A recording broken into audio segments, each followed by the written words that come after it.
former Secretary of State Mike Pompeo. And this is interesting, Secretary Pompeo, because you wrote at ACLJ.org about the Mar-a-Lago raid, saying this isn't about Donald Trump, it's about you, it's happening everywhere you look. And then we saw late last week President Biden at this DNC event saying it's not just about Trump, it's the entire philosophy. So it's not just about him anymore, it's not about a few people, and he's going to say something. It's like semi-fascism. It seems like, Secretary Pompeo, the president confirmed what you wrote. Oh, goodness. That was not my intention to agree with President Biden. That may be a first. But his point, and the point that I made in my piece, was that that's right. What we have are bureaucracies, institutions that have been captured by the left, by the political leadership in those institutions.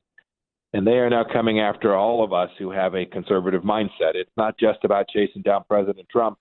It is about chasing down 501c3s that are opening that have a conservative ideology. It's about chasing down parents who want nothing more than to make sure they have the capacity to know what their kids are learning at school.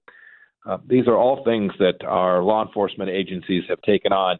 They have prioritized things of the left in ways that, frankly, they have not done for an awfully long time, and we have to figure out a way to put them back in the box, to reform them so that they are doing the actual work that they were intended. The mission that the Justice Department and the FBI and the Department of Education were all intended to do were about America, not about progressivism, and they've moved away from that. Mike, the thing that is shocking to me is, first of all, the President of the United States using the term semi-fascist. Now, I'm still trying to figure out what a semi-fascist is. I mean, because is a semi-fascist, is that Mussolini before Hitler arose? Because he was still a fascist, but maybe when Hitler arose historically, we know the fascism really went into the next level. All horrible. I don't even know what a semi-fascist is. I know this. It's a pejorative term, and he's labeled basically half the country as semi-fascist. So I'm trying to figure out, for me, what is the political benefit of this? Because it seems that even the CNNs of the world and NBCs and CBS have really drilled down on his people about this, although his people are doubling down on it. There's no way he can explain what he means. President Biden doesn't know what he means by semi-fascism. Someone put that in front of him. He read it. What we know, though, is they do view half of America as indecent and wrong. Hillary Clinton called them deplorables. President Obama looked down and felt sorry for folks who joined the military. He said they cling to their Bibles and their guns. This is the same mindset that has run through from Obama to Biden to the progressive movement. They view half of America as outside of the American norm, when the truth it is a fraction of the Democrat Party, the progressive piece of the Democrat Party, that is deeply disconnected from our Judeo-Christian heritage and the things that made America special, unique, and exceptional. When we see this kind of nonstop efforts, and we see from the FBI, we see the raid, we see the media, we saw now Facebook come out. I mean, these are, it's almost sometimes tough to distinguish too where those companies start and where the government begins, because while they were disruptor companies, and that's kind of how they pitched themselves early on, now they just seem part of the mainstream. So they said, well, hey, we got this general warning, and we started making specific political decisions about, the Hunter Biden story that we can't talk about, but you can talk about Russian collusion all you want. And they're coming right out and telling us. I mean, Mark Zuckerberg's not hiding this, and the FBI statement back was, well, we do this all the time. No, Mark Zuckerberg was very honest about what they did, and in response to what the FBI has not denied that happened. I'm sure it did. Remember, the New York Times too now says that they got it wrong on the Hunter Biden laptop. I think you've captured the essence of the challenge. They have inflamed half the country by their actions. They've behaved in ways that are so deeply outside the norms for those institutions that I hope two things will happen. One, I hope that there's an election this November that puts people in charge in the House and Senate that will continue to unmask this, will continue to share with the American people the magnitude and scale.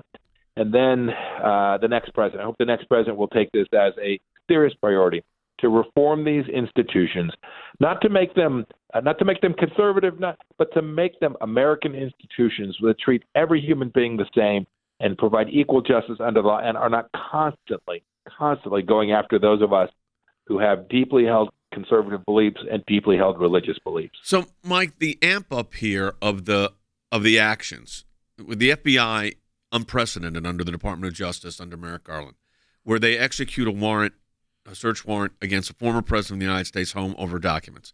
There was a document dispute, obviously, had been going on for a number of months, almost a year and a half. and I'm not going to get into the particulars because I don't know the particulars, but it ends up in a search warrant. A search warrant executed by a judge who recused himself from a case involving the former president and the former Secretary of State. He recused himself from that civil case, but yet did not think he needed to recuse himself from signing and executing a search warrant based on probable cause that a crime has been committed. Then eventually the former president's lawyers file a motion for a special master, and the Department of Justice, of course, said, we've already reviewed all of this, so there's no need for a special master, which means it's been reviewed, distributed, and out. And I said, the lawyers don't seem to be responding at the speed of relevant here, but that's their decision, and it could be complications with their client. I don't know.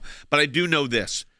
It upped the angst among conservatives, even if they weren't pro-Donald Trump. This whole idea that this is happening in the United States today, 8 weeks from the midterm elections. This used to be the forbidden territory for the Department of Justice. It doesn't seem to be the rules any longer. But this really has amped things up. It's remarkable, Jay. This was why my piece was about. That's not just about the president.